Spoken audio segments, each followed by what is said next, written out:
Sekali lagi aku mau menyapa teman-teman semuanya. Shalom teman-teman. Aku harap Halo, ya. halo. Shalom. Oke, thank you teman-teman untuk responnya. Aku harap kita semua dalam keadaan baik ya teman-teman dan sudah mengambil tempat yang enak nih untuk kita bisa sama-sama mendengarkan pemaparan dari Bang Riko hari ini. Oke, teman-teman, sebelum kita memulai seminar kita pada hari ini, aku mau mengajak kita semua mengambil sikap saat teduh di tempat kita masing-masing, mengundang Roh Kudus untuk dapat memampukan kita untuk kita boleh fokus dalam seminar kita pada hari ini. Saat teduh kita mulai.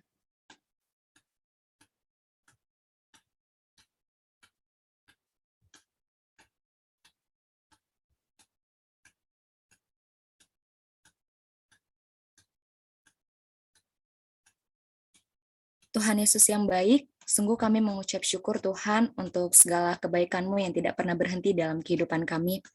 Kami bersyukur untuk cinta kasih Tuhan, bahkan waktu dan kesempatan yang begitu luar biasa yang boleh Tuhan berikan kepada kami pada hari ini. Kami bersyukur kami boleh sama-sama join di Zoom ini untuk kami rindu mendengarkan setiap pemaparan dari Bang Riko pada hari ini Tuhan mengenai doktrin Alkitab. Tuhan berikan kami ketenangan, bahkan berikan kami juga kefokusan dalam setiap mendengarkan pemaparan nanti Bapak. Kami mau menyerahkan seminar kami pada hari ini dari awal pertengahan hingga pada akhirnya. Kiranya Roh Kudus Tuhan yang boleh menolong kami, memampukan kami, bahkan Kau memberkati juga jaringan kami, bahkan device yang kami gunakan. Menyerahkan Bang Riko juga sebagai pembicara hari ini Tuhan, kiranya Engkau memberkati, biarlah hikmat yang bersumber dari Tuhan saja boleh menjadi milik Bang Riko. Terima kasih Bapak, di atas segalanya kami manusia yang penuh dosa, ampunkan segala dosa dan pelanggaran kami jika kami sering sekali melukai hati sama kami terlebih Engkau. Terpuji termulia namamu, dalam Kristus Yesus kami telah berdoa dan mengucap syukur, haleluya, amin. Oke, baik teman-teman. Pada hari ini, sebelum kita masuk ke acara inti kita akan mendengarkan warta terlebih dahulu.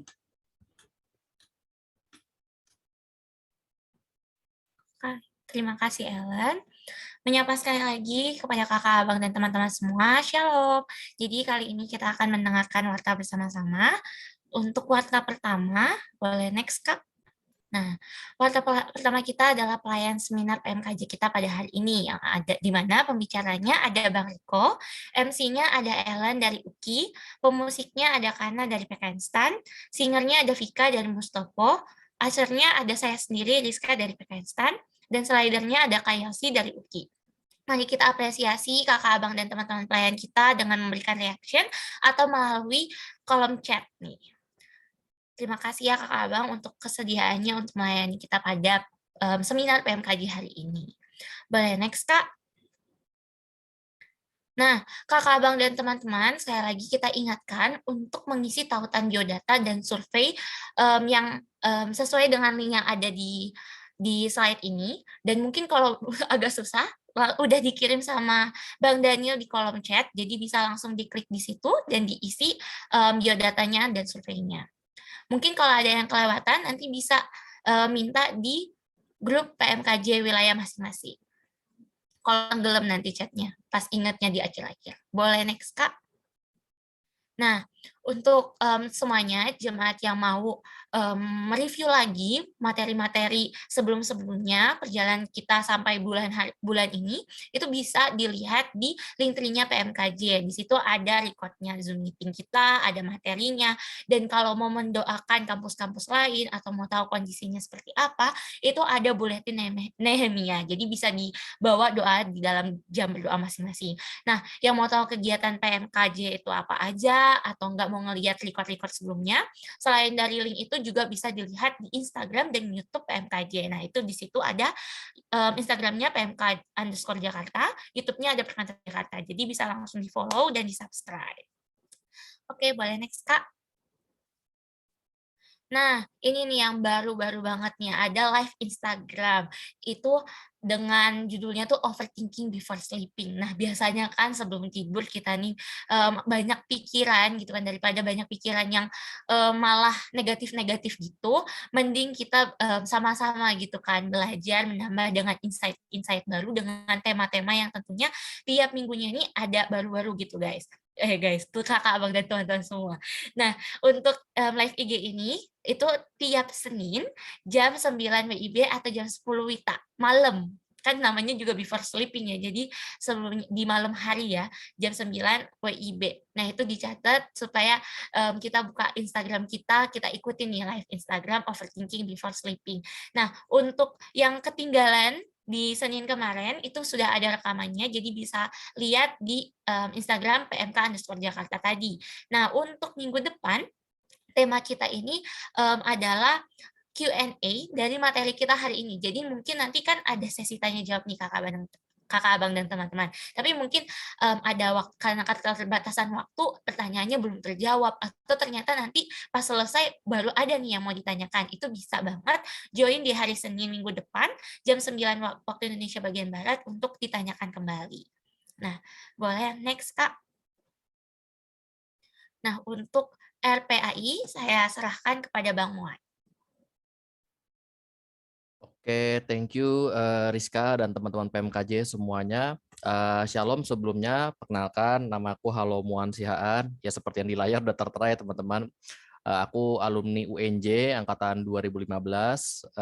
Aku sekarang sebagai tim PA ya, tim PA Jakarta, tim pendalaman Alkitab Jakarta bersama dengan Bang Febian. Ya siap Bang Ruben, thank you.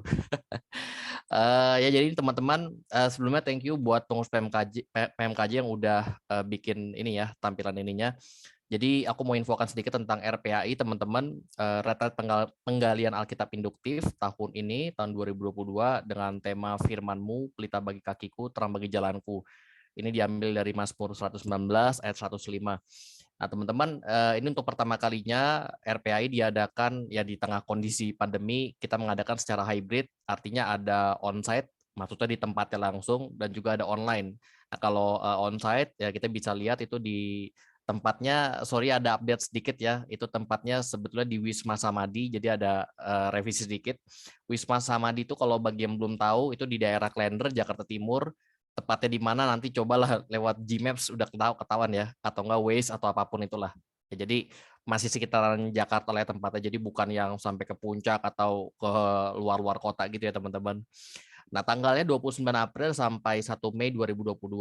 Jadi untuk yang teman-teman semua, ya harapan kami sih sebagai selaku tim PA itu teman-teman bisa daftar secara onsite teman-teman. Jadi hadir langsung di tempat, nanti ya menginap gitu.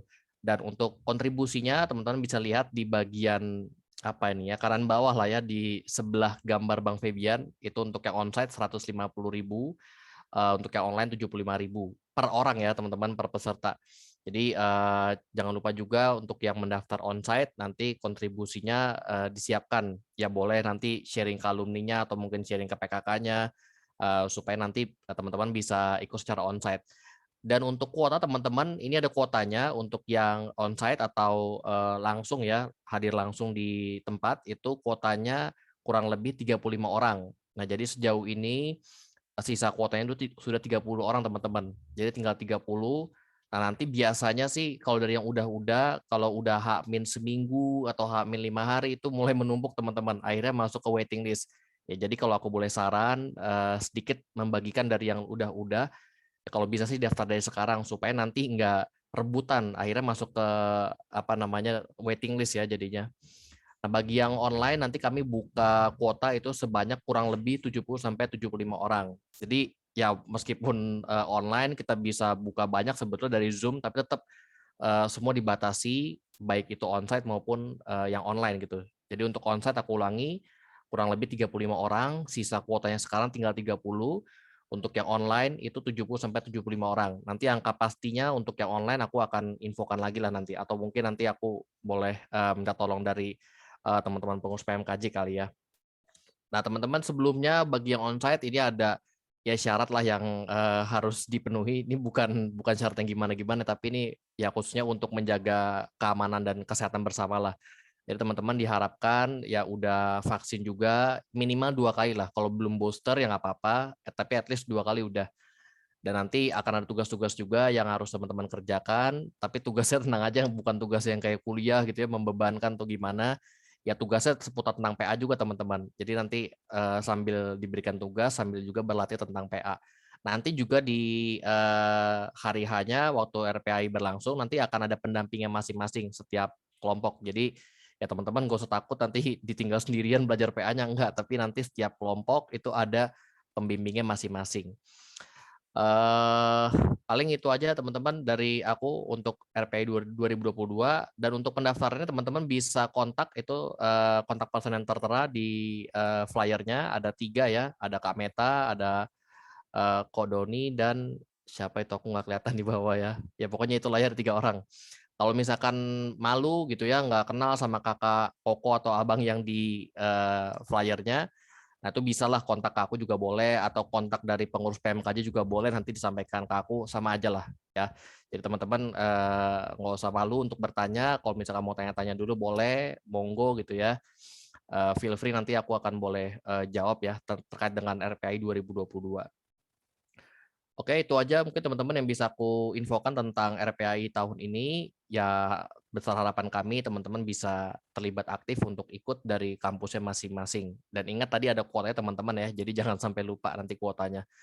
Oke, itu aja. Terima kasih juga buat pengurus PMKJ dan juga para staf Perkantas yang udah memberikan waktu untuk sharing RPAI 2022. Thank you, God bless. Baik, terima kasih Bang atas penjelasannya mengenai RPAI itu sendiri. Jadi jangan lupa ya kakak abang dan teman-teman untuk mendaftarkan diri sesegera mungkin karena tadi ada kuotanya. Baik, kayak sepertinya hanya itu warta kita pada hari ini. Aku kembalikan kepada MC. Oke, baik. Terima kasih untuk Kak Rizka. Kita lanjut, teman-teman. Kerohanian yang hidup adalah upaya mencari, menemukan, dan hidup akrab dengan Allah. Firman-Nya menjadi landasan untuk setiap kita orang percaya untuk dapat memberikan transformasi hidup untuk memuliakan Kristus. Karena terdapat kata-kata suci mengenai ajaran yang dapat mengubahkan aku dan kamu. Oleh karena itu, aku mengajak kita semua dengan sungguh-sungguh menyanyikan satu lagu yang berkata Asian Word.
Changing you.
Oke, baik, kepada Bang Riko aku persilakan. Baik, terima kasih Ellen. Selamat sore semuanya. Oke, sebelum kita sama-sama belajar, mari kita merendahkan diri, mohon pimpinan Roh Kudus. Kita bersatu dalam doa. Bapa Surgawi, kami bersyukur untuk kesempatan kami mengenal Engkau. Kami sudah mempelajarinya, kami sudah memulainya sejak kami percaya dan menerima Tuhan Yesus sebagai Tuhan dan Juru Selamat secara pribadi. Tapi kami tidak mau berpuas diri, kami ingin lebih mengenal Engkau lebih dalam lagi. Dan kami bersyukur untuk Alkitab sebagai sarana kasih karunia Allah untuk menolong kami mengenal Engkau lebih dalam lagi, dan di dalam pengenalan akan Engkau, kami juga mengenal diri kami sendiri. Tuhan tolong kami untuk sama-sama menyadari bahwa keberdosaan kami berpotensi menghalangi kami untuk mengenal Engkau. Tapi kiranya Tuhan menolong kami yang dengan tulus memohon pertolongan Roh Kudus untuk bisa mengenal Engkau sebagaimana yang Engkau singkapkan, nyatakan kepada kami. Kiranya melalui kesempatan sore hari ini kami boleh melihat akan keunikan dan keistimewaan Alkitab di zaman yang buta dan tertidur ini. Dan kami pun juga dapat membagikannya kepada generasi yang kami layani, generasi yang serba instan dan menolak kebenaran Tuhan. Tolong kami Tuhan untuk boleh begitu excited dan bersemangat untuk mempelajarinya dan juga membagikannya kepada generasi yang dilayani. Terima kasih Tuhan. Ini doa dan syukur kami dalam nama Tuhan kami Yesus Kristus. Kami sudah berdoa dan mengucap syukur. Amin. Shalom teman-teman, selamat sore. Saya mohon maaf mungkin karena sinyalnya jelek, mungkin saya nanti sesekali off cam begitu ya teman-teman ya. Oke, thank you. Bisa tolong ditayangkan. Ya, oke teman-teman, kita akan belajar tentang bagaimana Alkitab sebagai sarana kasih karunia Allah boleh menolong kita bertumbuh. Dan seperti yang tadi saya katakan dalam doa, apa sih keistimewaannya? Apa keunikannya dari Alkitab? Tentu kita seringkali mendengar komentar orang-orang tentang kitab suci kita ya. Kitab sucimu sudah dipalsukan, kitab suciku yang asli. Ya, sementara orang-orang yang lain mengatakan bahwa kitab sucimu isinya mitos, itu tidak fakta. Ya, beberapa kebenaran yang kamu yakini itu semuanya isapan jempol, begitu. Sorry, saya unstable. Ya, mungkin kita juga seringkali melihat ada bagian-bagian yang terlihat kontradiksi dalam Alkitab. Nah, terlepas dari respons orang-orang terhadap Alkitab, kita sadar bahwa Alkitab tetaplah wahyu Allah yang diinspirasikan di dalam anugerahnya untuk membawa setiap pembacanya pada iman yang bertumbuh dan dinamis. Saudara, kelalaian kita untuk menghargai Alkitab sama sekali tidak mengurangi kuasa Alkitab yang mampu mengubah hidup. Justru kitalah yang rugi kalau kita mengabaikannya. Oke, next. Nah, ini kita akan mulai dengan pertanyaan, kenapa kita perlu pengajaran tentang Alkitab atau doktrin tentang Alkitab? Next. Sederhananya, Alkitab adalah mercusuar kita. Alkitab adalah penunjuk arah dalam hidup. Makanya tidak heran, next, pemazmur berseru, firman-Mu adalah pelita bagi kakiku, terang bagi jalanku. Alkitab adalah penunjuk jalan kita, adalah mercusuar kita.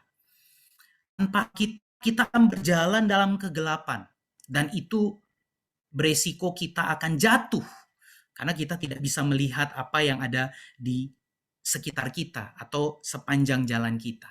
Ya, jadi saudara, Alkitab itu tidak sebatas media atau sarana. Tadi saya katakan sarana kasih karunia Allah untuk dibaca, untuk direnungkan, untuk dipelajari di kampus-kampus, di persekutuan-persekutuan, didiskusikan di dalam PA-PA, di dalam kelompok kecil. Tetapi Alkitab harus menjadi penunjuk arah. Alkitab harus menjadi sumber pertumbuhan iman dari mahasiswa. Kita sadar bahwa iman bertumbuh dari pendengaran, dan pendengaran oleh firman Kristus. Roma 10 ayat 17. Nah, itu yang pertama. Alkitab adalah mercusuar kita. Yang kedua, next, karena Alkitab adalah dasar teologi dari seluruh kerangka teologi di dalam kekristenan. Ya, dengan kata lain, bibliologi atau doktrin Alkitab itu menjadi dasar atau titik krusial yang menentukan teologi-teologi lain. Sebut saja teologi tentang Tritunggal, tentang Kristus, kristologi, tentang manusia dan dosa, tentang hamar teologi, antropologi, tentang soteriologi atau keselamatan, sampai doktrin tentang akhir zaman. Pandangan kamu terhadap Alkitab itu akan menentukan pandangan kamu terhadap teologi-teologi yang lain. Jadi ini dua alasannya kenapa kita perlu memiliki pemahaman tentang Alkitab, doktrin atau pengajaran tentang Alkitab. Nah, sekarang kita mulai dengan wahyu dan inspirasi. Next. Ya, ada satu lagu ya. Jesus loves me, this I know, for the Bible tells me so. Pertanyaannya, bagaimana mungkin manusia berdosa bisa mengenal Allah dan kasih-Nya dalam Tuhan kita Yesus Kristus melalui Alkitab?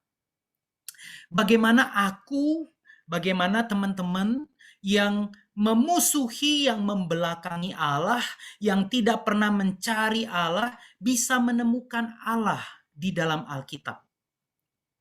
Jelas antara manusia dan Allah ada gap yang luar biasa. Mungkinkah manusia mengenal Allah? Jawabannya tentu tidak. Ya, makanya kekristenan itu tidak bicara tentang usaha manusia dalam mencari dan menemukan Allah.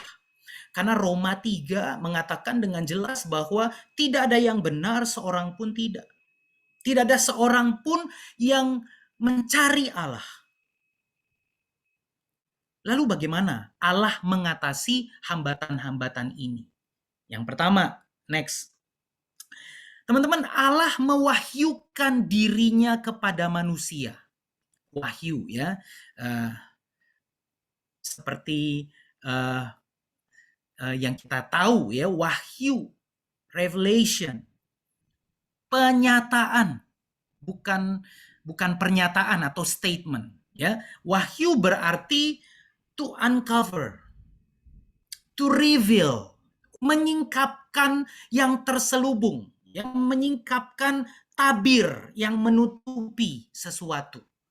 Jadi untuk mengatasi gap itu, ya, manusia tidak bisa mencari Allah, manusia tidak menemukan Allah, maka Allah yang menyikapkan dirinya.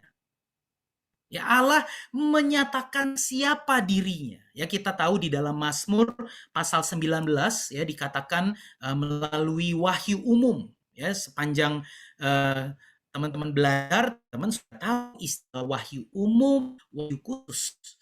Wahyu umum melalui alam, langit menceritakan kemuliaan Allah. Cakrawala memberikan pekerjaan-pekerjaan Allah.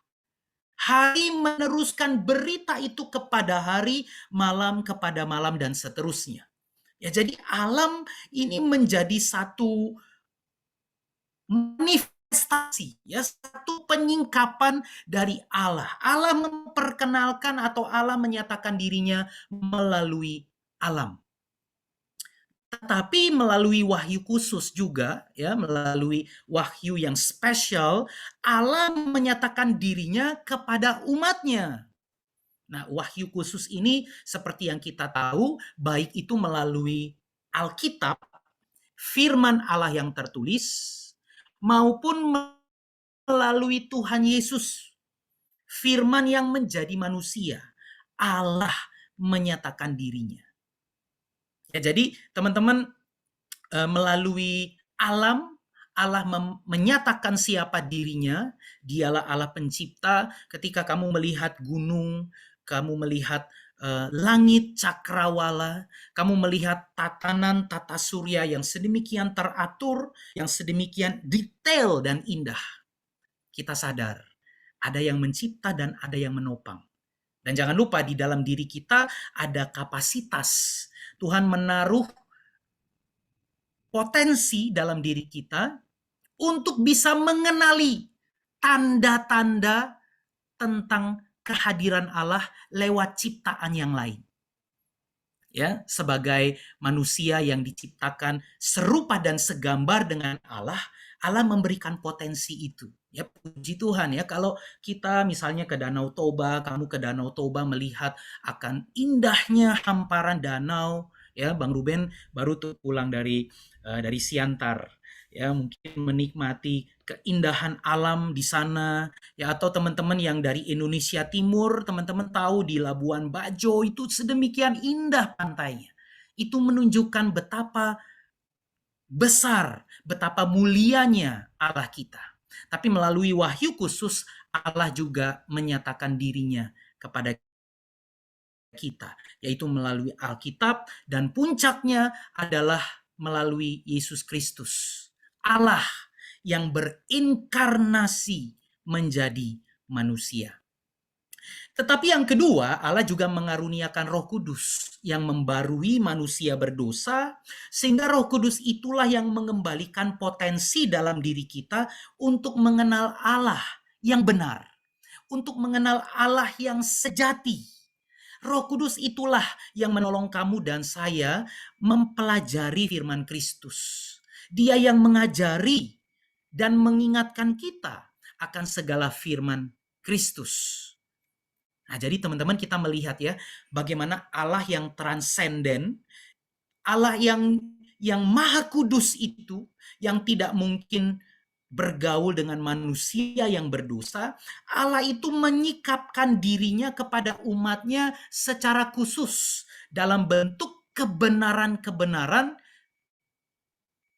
yang disampaikan dalam bentuk tulisan-tulisan ilahi sebagai wahyu khusus. Ya, dalam hal ini Alkitab bisa dikatakan sebagai satu-satunya kitab yang memberitakan kabar baik tentang Allah yang mengasihi manusia berdosa.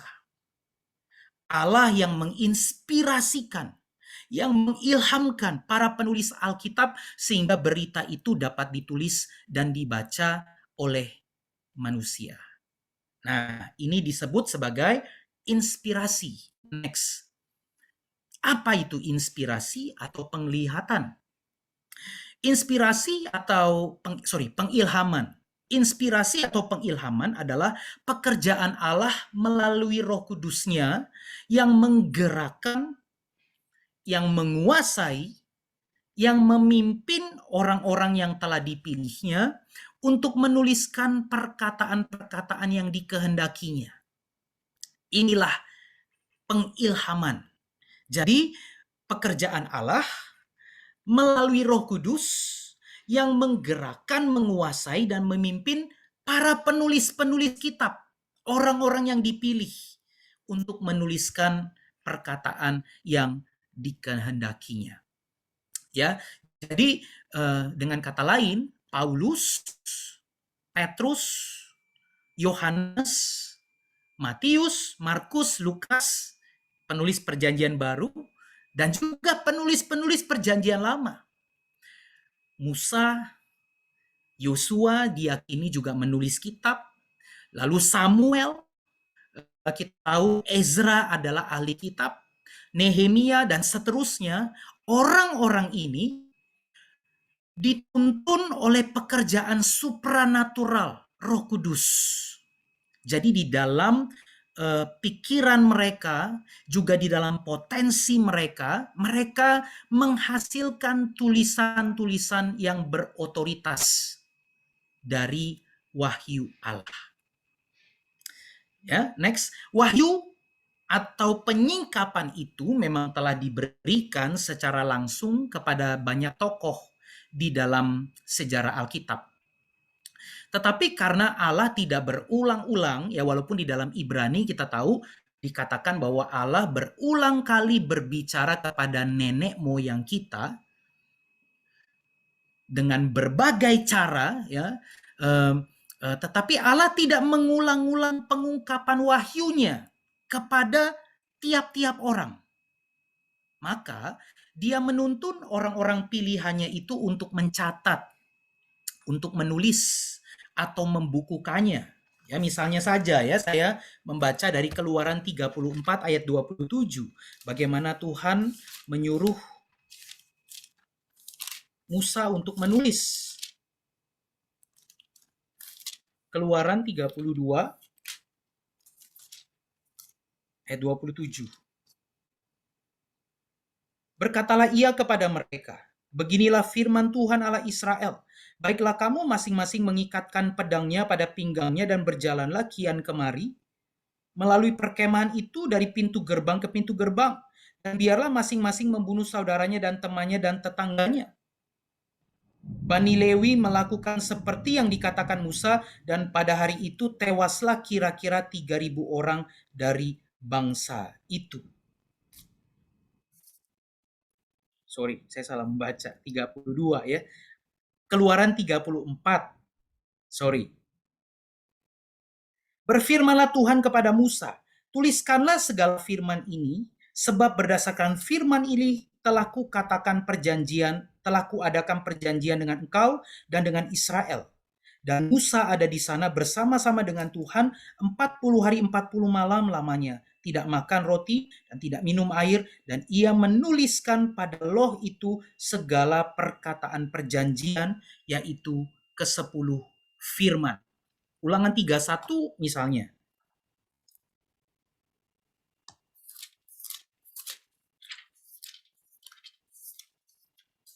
Ulangan 31 ayat 24. Ketika Musa selesai menuliskan perkataan hukum Taurat itu dalam sebuah kitab sampai perkataan yang penghabisan, maka Musa memerintahkan kepada orang-orang Lewi pengangkut tabut perjanjian Tuhan demikian. Ambillah kitab Taurat ini dan letakkanlah di samping tabut perjanjian Tuhan Allahmu supaya menjadi saksi di situ terhadap engkau. Dan seterusnya teman-teman bisa membaca ya bahkan sampai di dalam perjanjian baru juga, misalnya di dalam Wahyu pasal 1 ayat 11. Celakalah mereka karena mereka mengikuti jalan yang ditempuh Kain, dan karena mereka oleh sebab upah menceburkan diri ke dalam kesesatan Bileam, dan karena binasa segala kedurhakaan. Sorry, saya salah lagi. Ya, Wahyu 1 ayat 11. Apa yang engkau lihat, tuliskanlah di dalam sebuah kitab dan kirimkanlah kepada ke-7 jemaat ini, ke Efesus, ke Smyrna, ke Pergamus, ke Tiatira, ke Sardis, ke Philadelphia, dan ke Laodikia. Jadi teman-teman, wahyu sudah diberikan secara langsung, tetapi cara kerja Allah, dia menuntun dan dia menguasai para penulis kitab untuk mencatat atau membukukan wahyu yang diberikan kepada mereka. Jadi wahyu itu mengomunikasikan kebenaran Allah kepada manusia, tetapi inspirasi atau pengilhaman adalah meneruskan kebenaran tersebut dari penerima pertama kepada para pembaca atau pihak lain. Jadi si penulis menuliskan kebenaran itu dalam pengilhaman, dalam ilham dari Roh Kudus kepada first leader maupun juga kepada contemporary reader.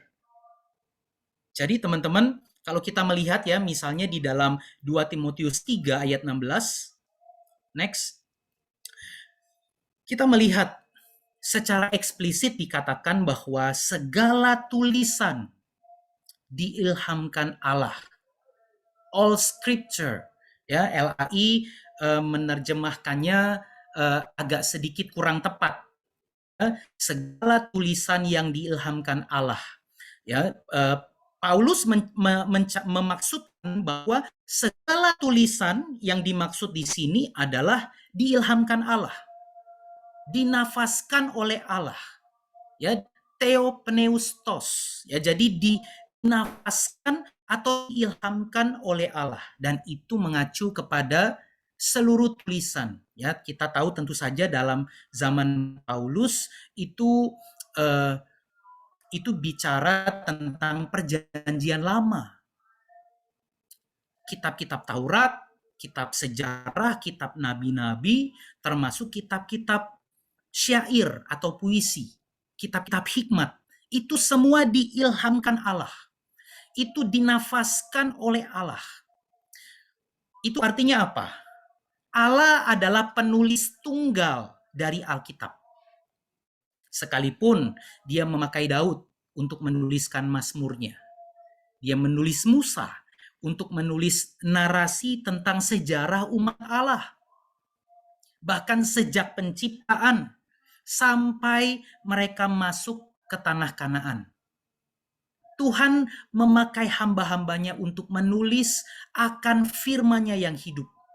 Dialah pengarang atau penulis tunggal.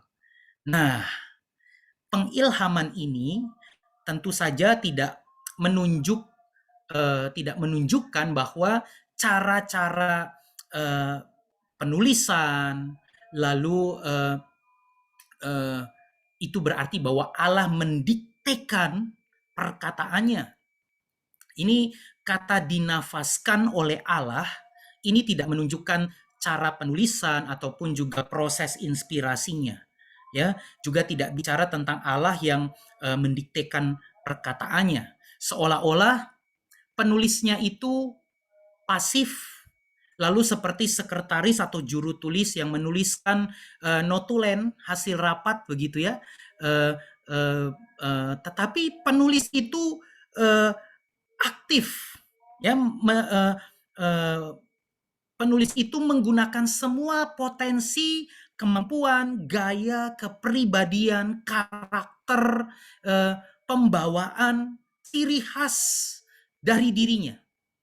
Ya, makanya kita bisa mengenali tulisan-tulisan Musa, lalu kita bisa bedakan dengan tulisan-tulisan dari Daud ya sebagai raja. Kita bisa melihat tulisan-tulisan para nabi, ya. Kita bisa melihat perbedaan antara tulisan Daniel dengan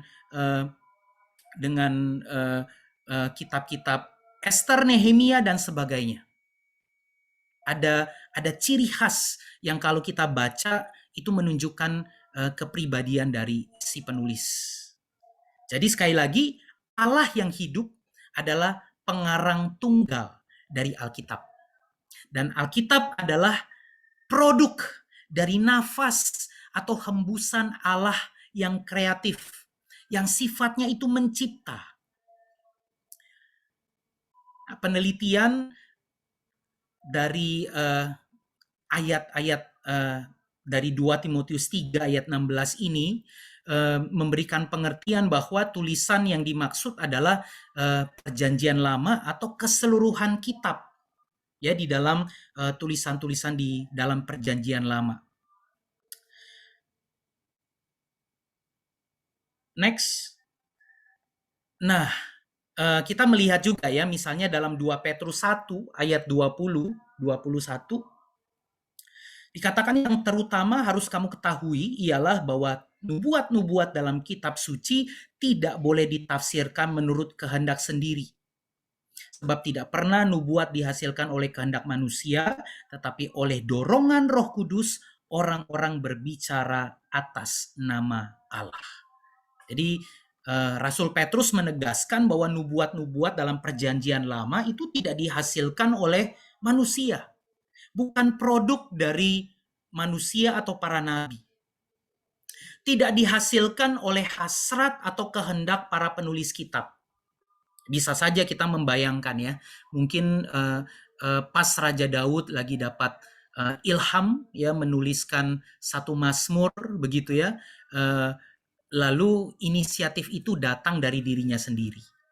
Mungkin ada di antara kamu yang kalau lagi galau ya bawaannya langsung ngambil gitar, terciptalah sebuah lagu. Ya, inisiatif yang muncul begitu saja ya, hasrat atau keinginan begitu ya. Tetapi tidak demikian dengan Alkitab. Nubuat atau firman Allah itu bukan hasil inisiatif, bukan hasil dari imajinasi, bukan hasil dari perenungan atau penyelidikan. Ya, kita tahu seperti kayak Lukas itu melakukan investigasi ya, dia melakukan interview, wawancara, survei, mengumpulkan data begitu ya, atau dari refleksi para penulis tentang Allah, tentang dunia. Tetapi melainkan kehendak Allah melalui pekerjaan Roh Kudus sendiri yang dinyatakan. Jadi bukan kehendak atau ide dari para penulis kitab.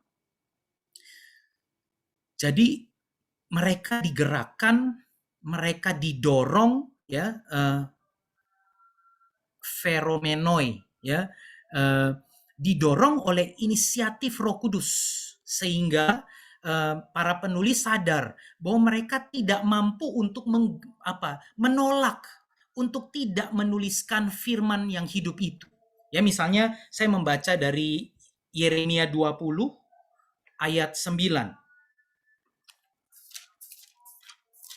Yeremia 20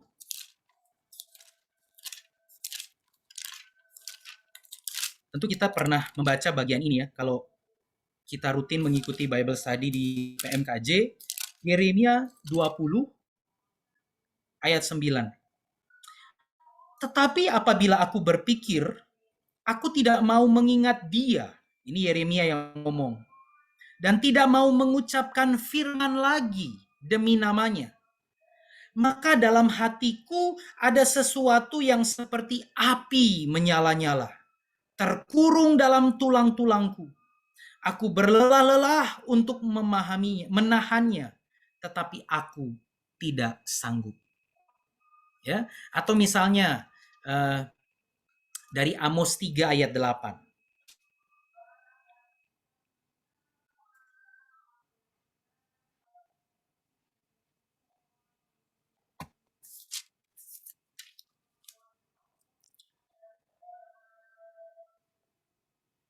Singa telah mengaum, siapakah yang tidak takut?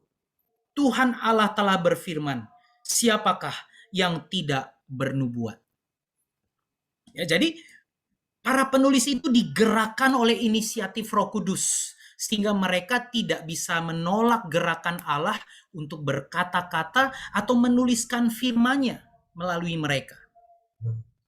Ya, jadi teman-teman, Roh Kudus di dalam kehidupan para penulis itulah yang menjadikan mereka terdorong untuk menulis wahyu Allah secara ajaib. Nah, ini landasan kita ya tentang inspirasi yang atau pengilhaman yang dinamis. Jadi ada kerjasama antara Allah dan manusia.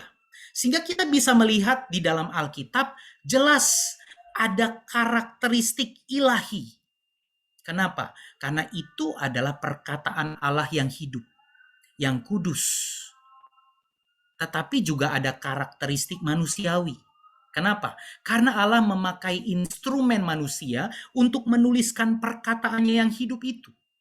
Sehingga dapat dikomunikasikan, dapat diartikulasikan, dapat disampaikan kepada pembaca mula-mula dan juga kepada kita di zaman ini. Ya, jadi teman-teman, pada waktu Roh Kudus mengilhamkan, kepribadian penulis tidak dihilangkan. Penulis itu tidak seperti orang yang teler ya, atau yang lagi ekstasi begitu. Tapi mereka menulis dalam keadaan sadar. Mereka menulis dengan gaya penulisannya.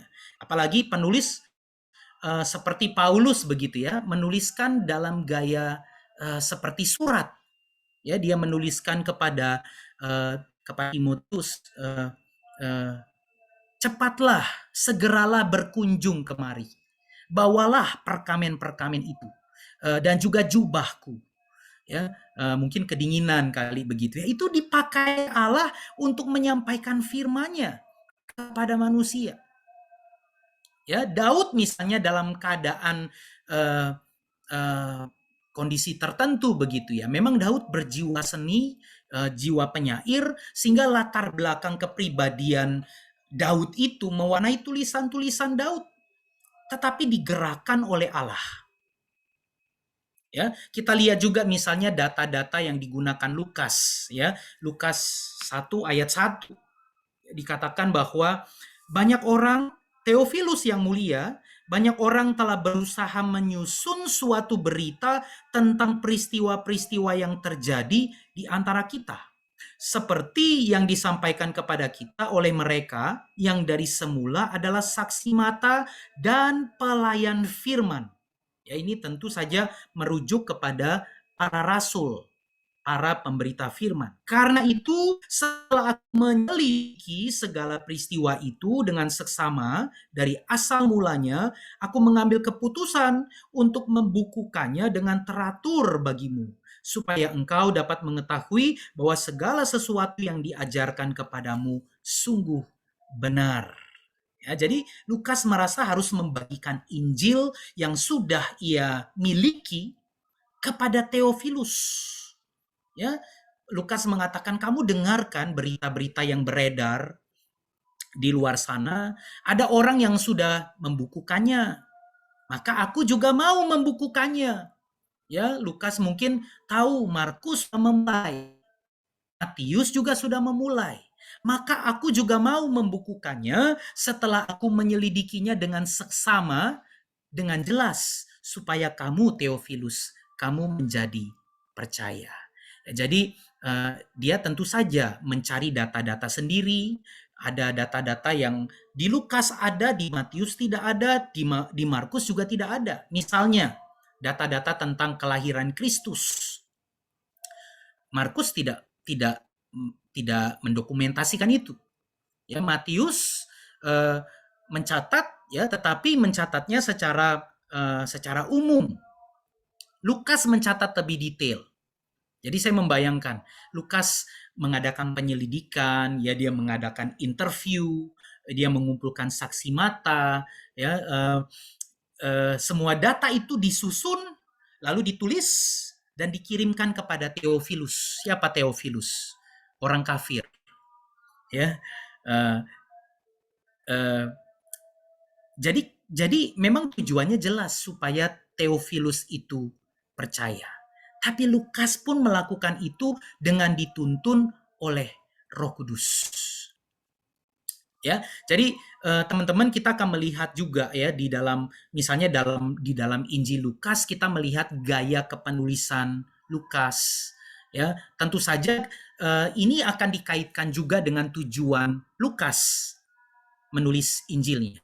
Ditujukan kepada Theophilus yang adalah orang kafir. Ya, maka pola-pola tertentu kita bisa lihat ya. Kita bisa melihat ya, Lukas menyodorkan Injil kepada Theophilus dengan pola dualisme.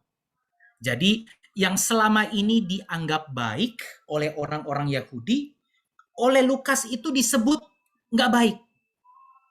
Yang Lukas sebut tidak baik, ternyata itu baik, begitu. Jadi maksud yang terselubung itu seolah-olah begini. Orang Yahudi yang merasa superior belum tentu mendapatkan Injil. Tapi orang kafir ada kemungkinan itu. Misalnya kita melihat ya di dalam Injil Lukas ada cerita tentang 10 orang kusta. Nah, teman-teman tahu berapa orang yang kembali untuk mengucap syukur? Cuma 1.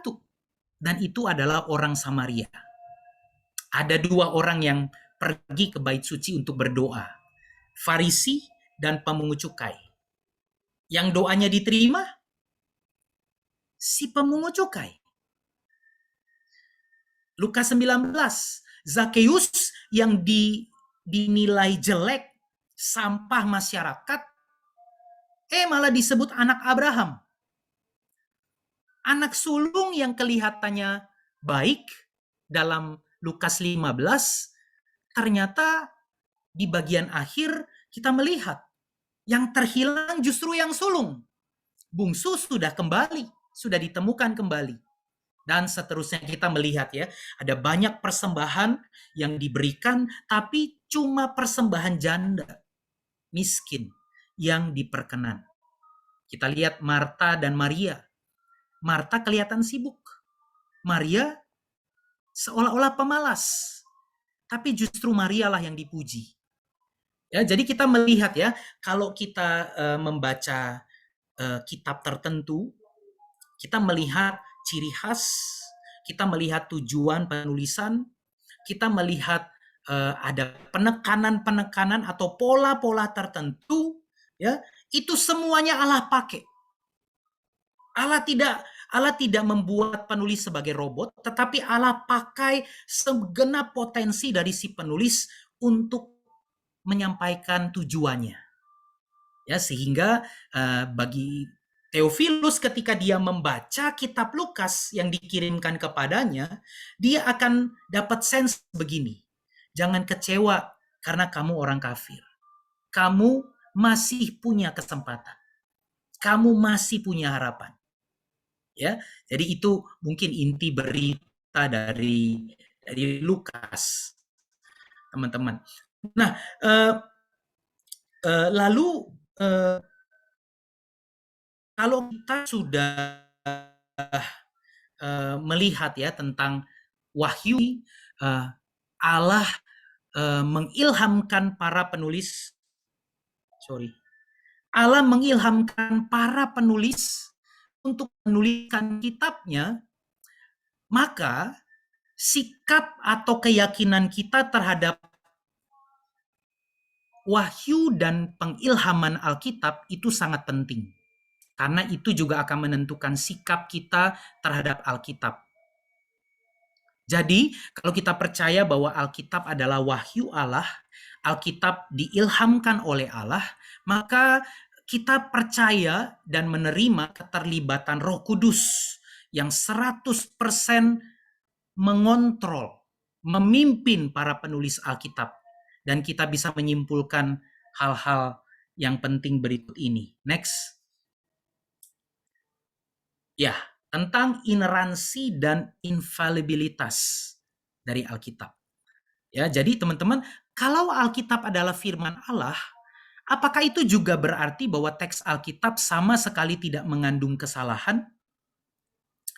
Apakah itu berarti juga bahwa berita yang disampaikan Alkitab sama sekali tidak berkontradiksi? Bagaimana kita yakin? Bagaimana juga kita menyikapi beberapa catatan Alkitab yang nampaknya ada kesalahan atau berkontradiksi? Nah, teman-teman, jika Alkitab terdapat kesalahan, apakah manusia punya jaminan untuk percaya kepada objektivitas kebenaran dari Alkitab? Sementara penafsiran kita juga tentu saja berisiko salah. Nah, ini adalah pertanyaan-pertanyaan yang kita gumulkan begitu ya, dan melalui kita bisa mendapat kejelasan ya. Next.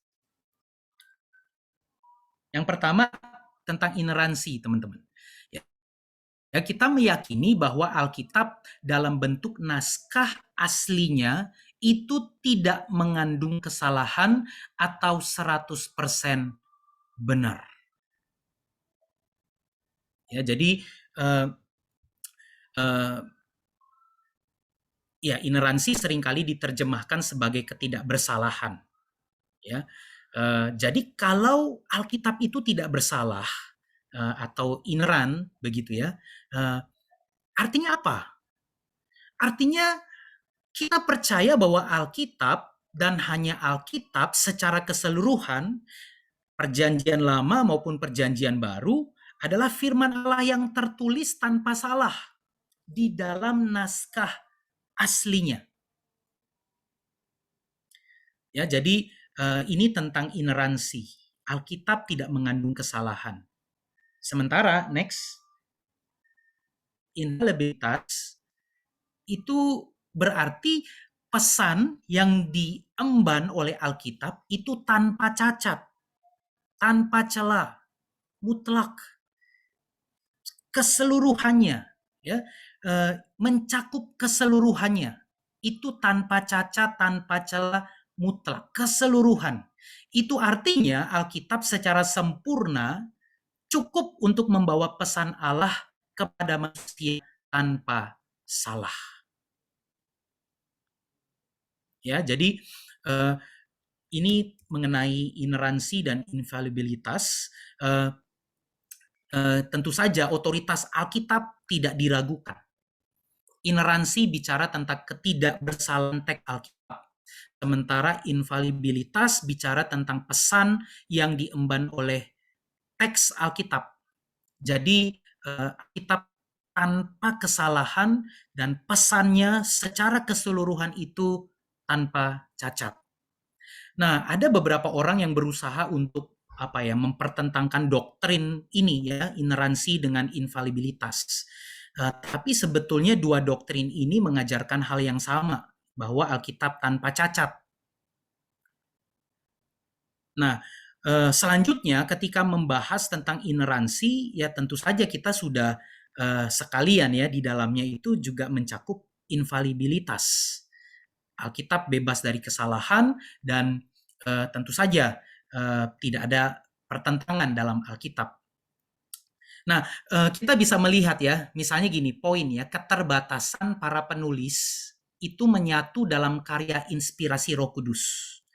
Ya, tentu saja para penulis kitab adalah manusia berdosa, mereka juga punya kelemahan, mereka juga punya dosa, punya salah begitu ya. Misalnya Daud ketika menuliskan Mazmur 51 dikatakan ia baru saja ditegur dengan keras oleh Nabi Nathan. Maka lahirlah doa pengakuan dosa dari Raja Daud begitu. Ya, tetapi keterbatasan dari para penulis itu telah menyatu dalam karya inspirasi atau pengilhaman dari Roh Kudus. Roh Kudus mengubah keterbatasan manusia itu menjadi kesempurnaan ilahi. Ya, tidak heran dalam pengertian tentang wahyu, tentang wahyu Allah yang seperti inilah Petrus itu pernah punya pengalaman yang kurang menyenangkan dengan Paulus. Ya, misalnya di Galatia 2, saya akan bacakan Galatia pasal 2.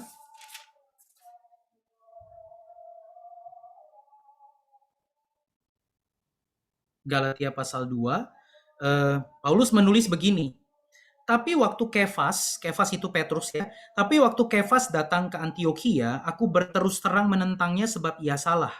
Karena sebelum beberapa orang dari kalangan Yakobus datang, ia makan sehidangan dengan saudara-saudara yang tidak bersunat. Tapi setelah mereka datang, ia mengundurkan diri dan menjauhi mereka karena takut akan saudara-saudara yang bersunat. Dan orang-orang Yahudi yang lain pun turut berlaku munafik dengan dia, sehingga Barnabas sendiri turut terseret dalam kemunafikan mereka. Tapi waktu kulihat bahwa kelakuan mereka itu tidak sesuai dengan kebenaran Injil, aku berkata kepada Kefas di hadapan mereka, jika engkau seorang Yahudi hidup secara kafir dan bukan secara Yahudi, bagaimana engkau dapat memaksa saudara-saudara yang tidak bersunat untuk hidup secara Yahudi? Ya, kita tahu dalam bagian ini Paulus menegur Petrus dan tegurannya itu keras sekali. Nah, Petrus yang punya pengalaman kurang menyenangkan dengan Paulus, ternyata dalam suratnya di 2 Petrus 3 ya, 2 Petrus 3 ayat 5, 15 sampai 16, dia mengakui bahwa tulisan Paulus adalah firman Allah. Ya, 2 Petrus 3 ayat 15 sampai 16. Anggaplah kesabaran Tuhan kita sebagai kesempatan bagimu untuk beroleh selamat. Seperti juga Paulus, saudara kita yang kekasih, telah menulis kepadamu menurut hikmat yang dikaruniakan kepadanya. Hal itu dibuatnya dalam semua suratnya apabila ia berbicara tentang perkara-perkara ini. Dalam surat-suratnya itu ada hal-hal yang sukar dipahami, sehingga orang-orang yang tidak memahaminya dan yang tidak teguh imannya memutarbalikannya menjadi kebinasan mereka sendiri, sama seperti yang juga mereka buat dengan tulisan-tulisan yang lain. Ya, jadi Petrus mengakui bahwa tulisan Paulus adalah firman Allah. Lalu kita juga sadar bahwa Alkitab adalah firman Allah dalam kesatuannya secara lengkap. Jadi bukan cuma isi beritanya adalah firman Allah, ya, tetapi segala tulisan itu diilhamkan Allah, ya. Bukan hanya isi beritanya, ya. Kalau cuma isi berita gampang sekali, ya, saya pasti akan memilih sesuai dengan selera dan konsep saya sendiri tentang apa yang disebut sebagai firman Allah. Karena dalam Alkitab terus terang ada kalimat-kalimat, misalnya ada perkataan iblis yang dicatat, ada konspirasi politik, ada motivasi-motivasi tersembunyi manusia yang dicatat di situ. Ya, kalau itu tidak diilhamkan, ya berarti kita mudah sekali untuk memilih sesuai dengan selera kita mana yang pantas disebut sebagai firman Allah. Nah, itu tentu saja adalah tidak sesuai dengan karakteristik Alkitab sebagai firman Allah yang hidup. Ya. Lalu kesatuan dari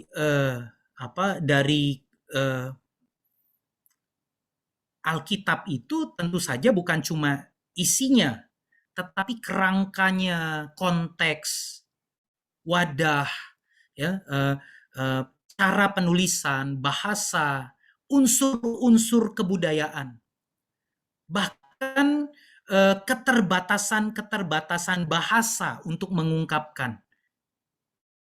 Itu adalah utuh, satu, tidak boleh diabaikan. Seluruhnya adalah firman Allah yang ineran atau tanpa salah. Ya, kita tentu saja tahu bahwa konten, ya, itu tidak boleh dilepaskan dari konteks. Keterbatasan penulis Alkitab itu merupakan bagian yang menyeluruh dari cara kerja Roh Kudus dalam pengilhaman.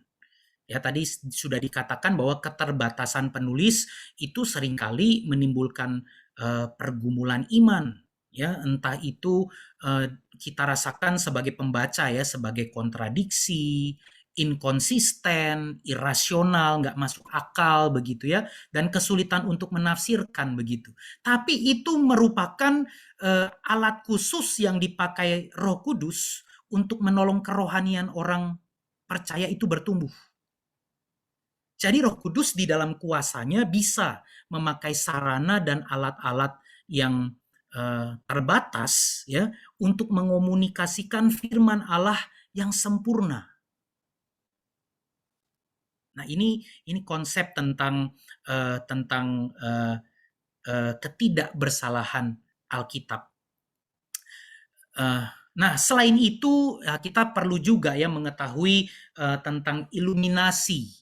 Iluminasi adalah karya Roh Kudus yang mencerahkan pikiran, ya, mencerahkan pembaca, sehingga kita yang membaca Alkitab itu dalam proses dapat mengerti rahasia kebenaran Alkitab, kita bisa menghayati dan kita hidup di bawah otoritas firman Allah. Jadi kalau teman-teman bisa mengerti, teman-teman bisa memahami apa yang dibaca, teman-teman bisa dapat, ya, kebenaran yang inti dari satu perikop atau satu bagian firman Tuhan, itu adalah karya iluminasi Roh Kudus. Ya, jadi inspirasi kita tahu dalam hal penulisan. Penulis diilhamkan oleh Allah, diinspirasikan oleh Allah. Ya, tetapi iluminasi itu dalam kaitan dengan pembacaan Alkitab. Walaupun tidak selalu orang yang membaca Alkitab selalu mengerti akan berita yang dia baca atau mendapatkan kebenaran dari apa yang ia baca. Di luar pimpinan Roh Kudus, Alkitab itu cuma hanya bisa diterima dengan akal begitu ya, tapi kebenarannya tidak mungkin bisa diterima. Nah, itu berarti kita sangat membutuhkan pimpinan Roh Kudus ya, kita sangat membutuhkan iluminasi Roh Kudus di dalam memahami, di dalam mengerti dan melakukan kebenaran Alkitab. Nah, teman-teman, kira-kira mungkin ini tentang keunikan dan keistimewaan Alkitab yang membedakan Alkitab dengan kitab suci agama lain. Kita sadar bahwa Alkitab itu diilhamkan oleh Allah. Alkitab itu tidak ada kontradiksi, tidak ada kesalahan, bahwa secara utuh semuanya itu menyatu dengan kuasa Roh Kudus untuk menyampaikan kebenarannya kepada setiap pembaca, baik itu pembaca mula-mula maupun pembaca di masa modern ini. Nah, kiranya teman-teman ketika kita mengetahui kebenaran ini, kita boleh semakin lebih excited, lebih berselera untuk membaca dan merenungkan, mempelajari kebenaran Alkitab, dan tentu saja melakukannya. PA atau eksposisi, pembahasan atau Bible study Alkitab itu bukan lagi menjadi sesuatu yang ritual tanpa makna, tetapi itu merupakan bagian dari proses kita mengenal Allah. Proses kita bertumbuh, bergumul dalam iman yang dinamis, ya, sehingga kita pun juga makin giat di dalam memberitakan Injil, di dalam memuridkan mahasiswa yang dipercayakan kepada kita. Kenapa? Karena kita sadar bahwa yang kita beritakan, yang kita ajarkan adalah firman Allah yang berkuasa untuk mengajar, menyatakan kesalahan, memperbaiki kelakuan, dan mendidik orang di dalam kebenaran. Nah, ya kalau mungkin ada pertanyaan, kita bisa diskusi. Mungkin ini saatnya ya. Saya kembalikan kepada MC. Oke, terima kasih untuk Bang Riko yang sudah memaparkan materinya mengenai doktrin Alkitab. Setelah Ellen lihat nih Bang, di Slido sepertinya sudah banyak nih yang ingin bertanya begitu ya. Mereka sangat antusias. Ellen bacain ya Bang, pertanyaan dari setiap peserta. Ini ada yang menarik nih menurut Ellen. Oke, pertanyaannya begini Bang. Kenapa Alkitab kita harus ada perjanjian PL dan PB? Dan terkadang banyak orang lebih berfokus pada perjanjian PB, seolah-olah yang di perjanjian lama itu atau PL diabaikan. Itu. Ini mau langsung Abang jawab kah? Ya, oke, makasih pertanyaannya teman-teman. Ya, pertanyaan yang bagus sekali ya. Memang Alkitab itu ada perjanjian lama dan perjanjian baru. Perjanjian atau New Testament begitu ya. Memang Alkitab cara Allah berkomunikasi dengan manusia adalah dengan mengikat perjanjian, dengan covenant begitu. Jadi Allah memanggil Adam, lalu Allah memanggil Abraham, dari Abraham Allah mengikat perjanjian dengan Abraham dan dengan Israel begitu ya. Dalam relasi Allah dengan umatnya itu disebut sebagai relasi perjanjian. Ya, sejak Israel akhirnya melanggar perjanjian itu, dan itu semuanya terdokumentasikan di dalam Alkitab ya, yang keseluruhannya disebut sebagai perjanjian lama. Perjanjian lama ini tentu saja ya sebelum Kristus lahir begitu ya. Taurat, Israel, kitab sejarah Israel, lalu nabi-nabi, lalu kitab-kitab hikmat ya. Kitab nabi-nabi, kitab hikmat. Nah, sementara perjanjian baru adalah satu perjanjian yang dimulai oleh Kristus. Ya, tentu teman-teman ingat ya ketika perjamuan kudus, ya ketika Kristus memecah-mecahkan roti, lalu meminum anggur, ya mengatakan bahwa inilah darah perjanjian baru, ya antara aku dengan engkau, perbuatlah ini sebagai peringatan akan aku. Nah, maka Injil lalu surat-surat ya termasuk Wahyu ya di dalam perjanjian baru itu pun juga disebut sebagai perjanjian ya, relasi perjanjian antara umat dengan Allahnya. Ada perjanjian lama Allah mengikat perjanjian dengan Israel, tapi di perjanjian baru Allah mengikat perjanjiannya dengan gereja atau orang-orang yang percaya kepada Kristus. Perjanjian itu sudah diperbaharui oleh Kristus. Nah, kenapa kita cenderung lebih menekankan perjanjian baru? Nah, mungkin karena wajar aja ya, karena kita memang hidup di zaman perjanjian baru, sehingga kita lebih menekankan perjanjian baru. Tetapi tentu saja kita tidak boleh ya bersikap demikian. Ya, kita tetap harus melihat perjanjian lama sebagai kitab suci yang diilhamkan, yang juga bermanfaat untuk mengajar, menyatakan kesalahan dan sebagainya. Ya, semuanya itu utuh ya, menceritakan tentang satu pribadi yang bernama Tuhan Yesus Kristus. Ya, jadi kita perlu sekali memiliki sikap menjunjung tinggi perjanjian lama dan perjanjian baru. Perjanjian lama bukan berarti perjanjiannya tidak berlaku lagi, tapi perjanjiannya diperbaharui. Jadi kalau Allah mengikat perjanjian dengan Israel, maka di perjanjian baru Allah juga mengikat atau memperbaharui perjanjian dengan gereja sebagai Israel yang baru melalui Yesus Kristus. Ya, tapi yang saya tekankan tadi, jangan sampai sikap kita lebih menekankan perjanjian baru, karena perjanjian baru tentu saja tidak akan ada kalau tidak ada perjanjian lama. Yesus pun menjunjung perjanjian lama, dan Rasul Paulus juga mendapatkan begitu banyak pencerahan, iluminasi tentang Kristus karena dia seorang Farisi, seorang yang mempelajari perjanjian lama dengan begitu detail.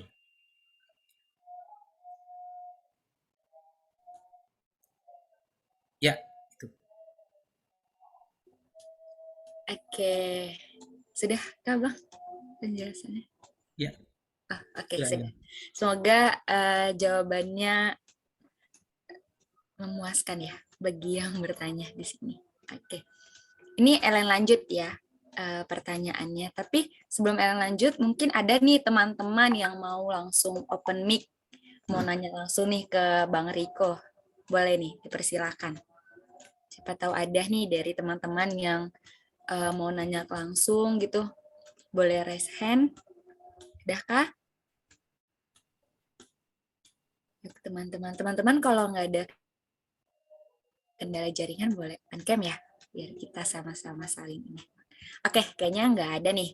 Kalian lanjut baca dari slidonya ya. Oke, ini ada lagi nih Bang, pertanyaan yang nggak kalah menarik. Nih, kalian bacakan. Bagaimana cara membaca Alkitab agar lebih paham? Apakah harus berurutan dari Kejadian sampai Wahyu atau bagaimana nih Bang? Oke, makasih. Ya tentu sulit ya menjawab hal ini karena tiap orang membaca Alkitab dengan cara yang berbeda. Setiap orang punya karakteristik ya, bagaimana cara dia belajar, cara dia membaca, mengetahui kebenaran begitu. Tidak ada patokan ya, mesti mulai dari perjanjian baru dulu atau perjanjian lama begitu ya. Walaupun secara mungkin lebih mudah kali ya kalau kita membaca dari perjanjian baru ya, karena Perjanjian Lama berisi banyak sekali nubuatan yang itu digenapi banyak di Perjanjian Baru karena merujuk kepada Kristus. Misalnya ya, kalau kita membaca dari Kejadian 3, ketika Allah berkata kepada ular begitu ya, aku akan mengadakan permusuhan antara keturunanmu dan keturunan perempuan ini. Keturunannya akan meremukkan kepalamu, tapi engkau akan meremukkan tumitnya. Nah, ini kan sesuatu yang kita nggak mengerti begitu ya, yang ternyata itu baru bisa digenapi, itu baru bisa kita mengerti dan dapat benang merahnya itu di Perjanjian Baru. Karena Yesus adalah keturunan dari Adam. Ya, Kristus dikatakan keturunan dari si perempuan ini yang akan meremukkan kepala ular begitu. Nah, kalau kita membaca penggenapan janji lebih dulu daripada nubuatan-nubuatannya, tentu lebih mudah. Ya, tapi ada juga orang-orang yang mungkin karena lebih suka petualang atau dia lebih suka menyelidiki karena punya jiwa detektif begitu ya, dia lebih suka baca banyak nubuatan dulu. Baru setelah itu dia membaca penggenapannya di Perjanjian Baru begitu. Nah, memang ada kitab-kitab tertentu yang lebih mudah untuk dipelajari, misalnya kitab narasi. Ya, Kejadian, Keluaran, ya, Bilangan, sebagian narasi, sebagian catatan begitu ya, Ulangan ya. Tapi kalau baca kitab-kitab hukum atau kitab syair atau kitab nubuatan begitu ya, mungkin kita langsung mabok tuh. Ya, kalau kita baca langsung Yeremia, Yesaya, Yehezkiel begitu ya, penuh dengan simbol-simbol, yaitu kita mungkin lebih banyak menyerah begitu. Nah, untuk memudahkan ya, sebetulnya ada begitu banyak media ya, misalnya dari ODB itu ada pembacaan 1 tahun, pembacaan 4 tahun kalau nggak salah. Lalu santapan harian ada pembacaan Alkitab 1 tahun. Jadi ada beberapa kitab yang kalau kita baca itu mungkin akan nolongin kita juga bisa mengerti benang merah. Misalnya pembacaan Kejadian digabung dengan pembacaan Matius misalnya. Lalu ada pembacaan Mazmur, ada pembacaan Amsal. Nah, ada 4 pembacaan dalam 1 hari, itu menolong kita juga bisa mengerti Alkitab secara keseluruhan. Nah, ada begitu banyak metode. Nah, tetapi kalau saya sih ya, saya mulai waktu saya mahasiswa itu, saya membaca 1 perikop setiap hari. Kalau saya nggak ngerti, ya saya akan catat ya beberapa bagian, saya tanya PKK saya, jadi bahan diskusi kelompok atau saya cari sendiri jawabannya.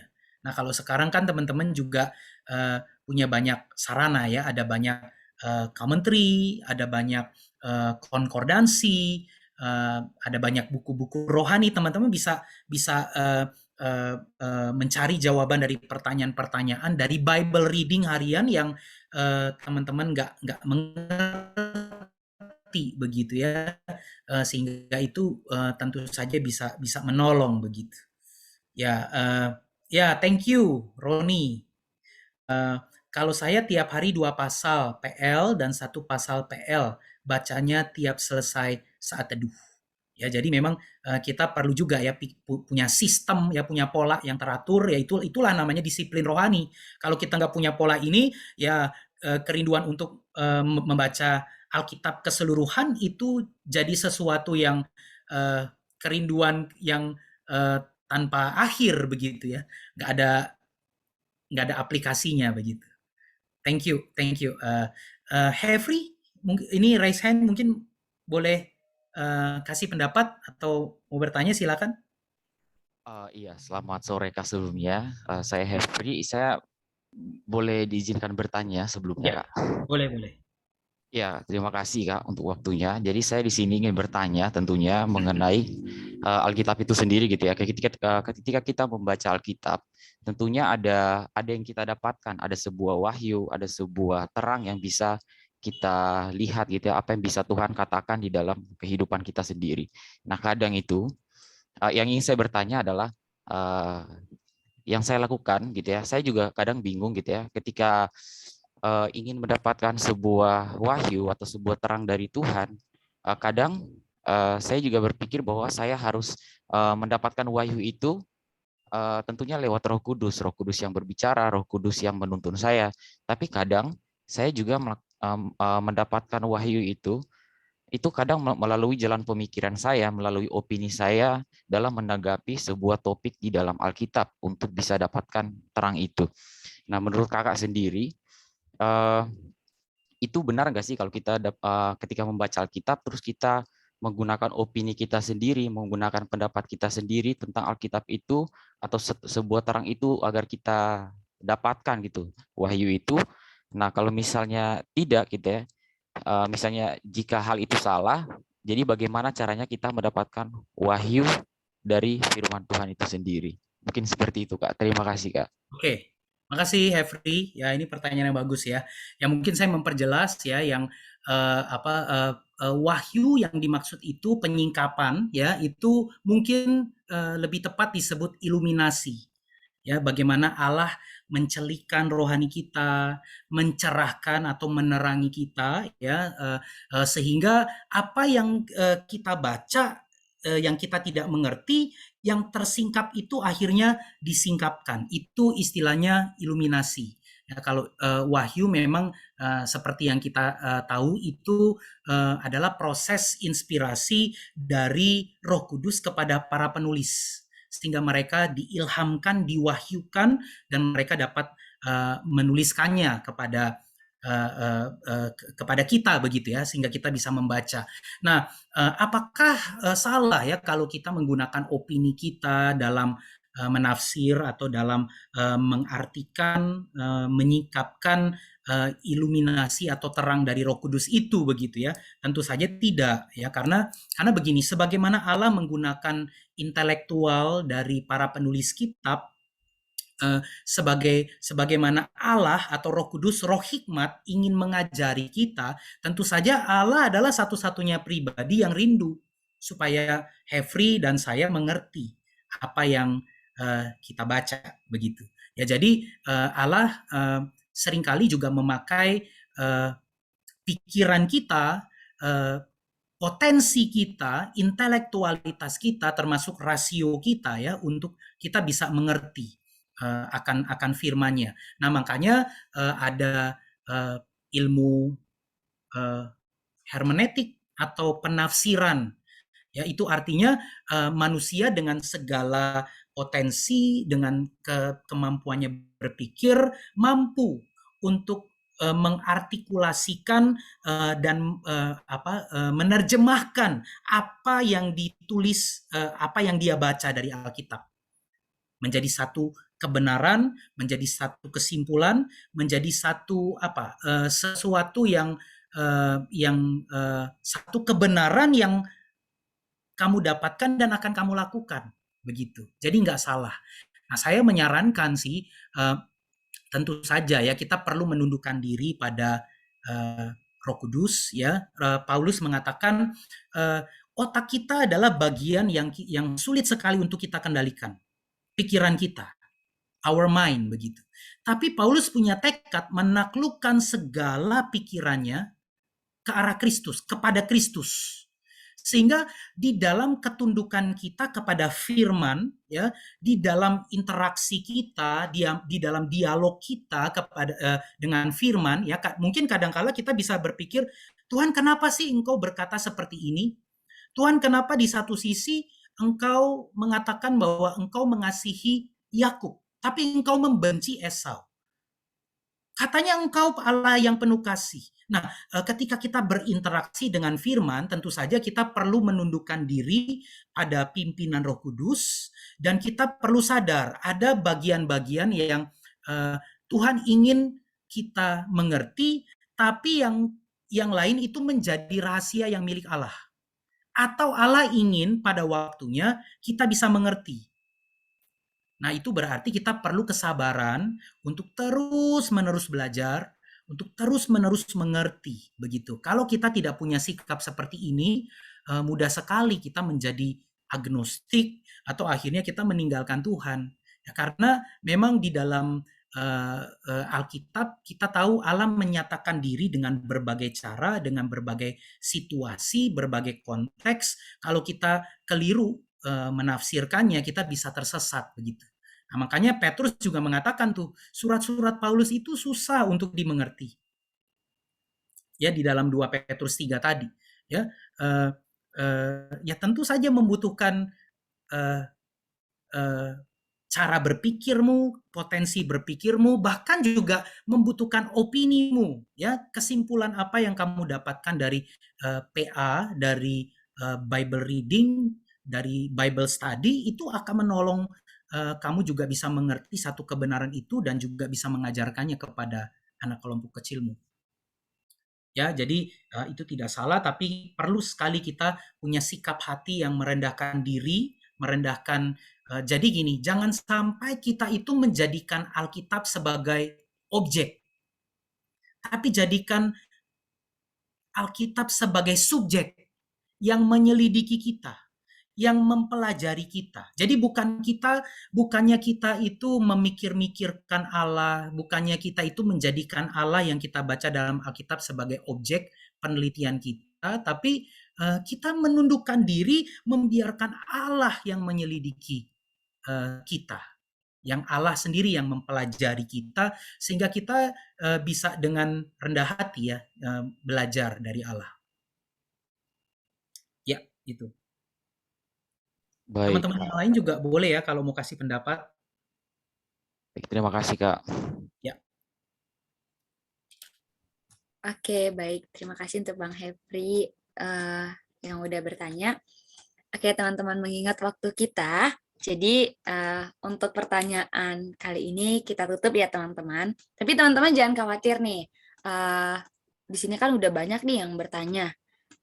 Jadi untuk setiap pertanyaan teman-teman, itu akan dibahas di live Instagram PMKJ. Jadi buat teman-teman nih yang tadi udah bertanya, teman-teman nggak usah khawatir kalau nggak akan nemu jawabannya. Nanti teman-teman bisa join di live Instagram PMKJ yang akan diadakan setiap hari Senin, begitu.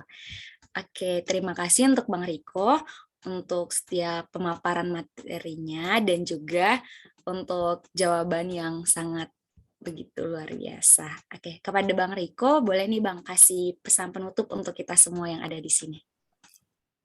Ya, teman-teman, Alkitab adalah satu kekayaan rohani yang Allah karuniakan bagi kita, dan dia ibarat harta yang terpendam yang menanti untuk digali, ditemukan, dan ketika kita sudah menemukannya, kita akan mendapatkan kekayaan rohani yang luar biasa, dan dengan kekayaan rohani itulah kita bisa mencapai tujuan hidup kita, menyenangkan Allah, menjadi berkat bagi sesama.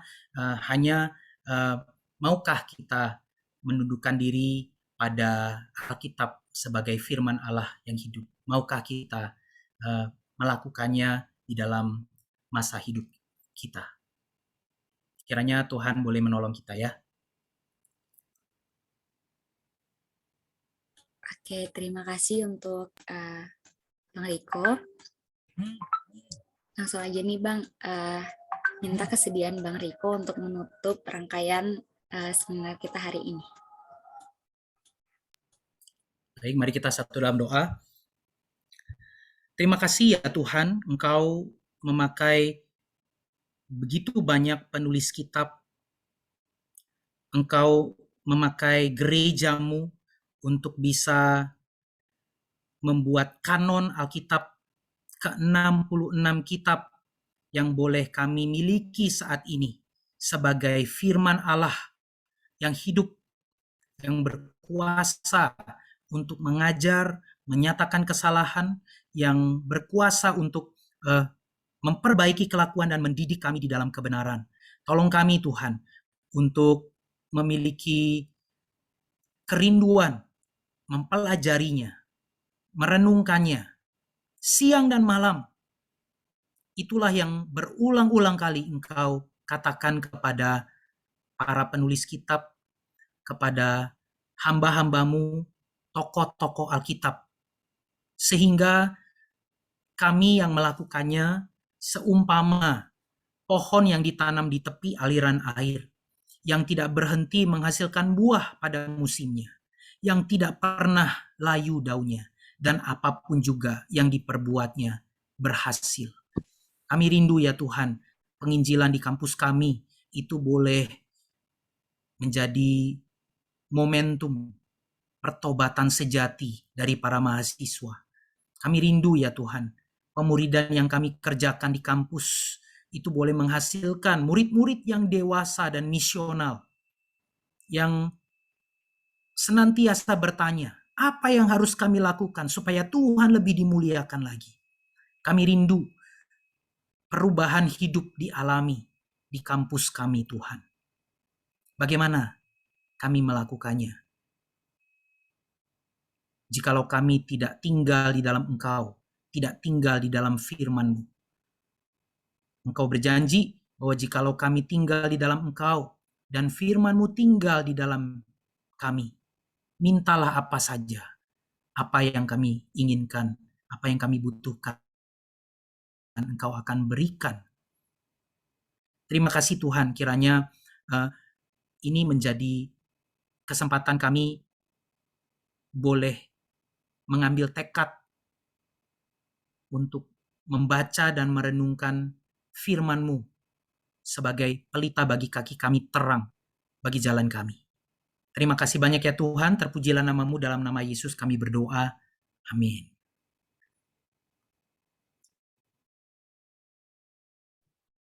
Amin. Baik, terima kasih Bang Riko dan Ellen.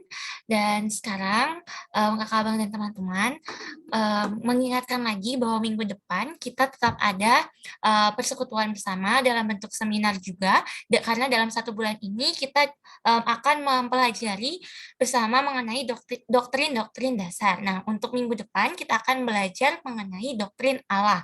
Di jam yang sama, di hari yang sama, yaitu hari Selasa, jam 5 WIB, pembicaranya ada Bang Niko. Jadi dicatat, ditulis di remindernya.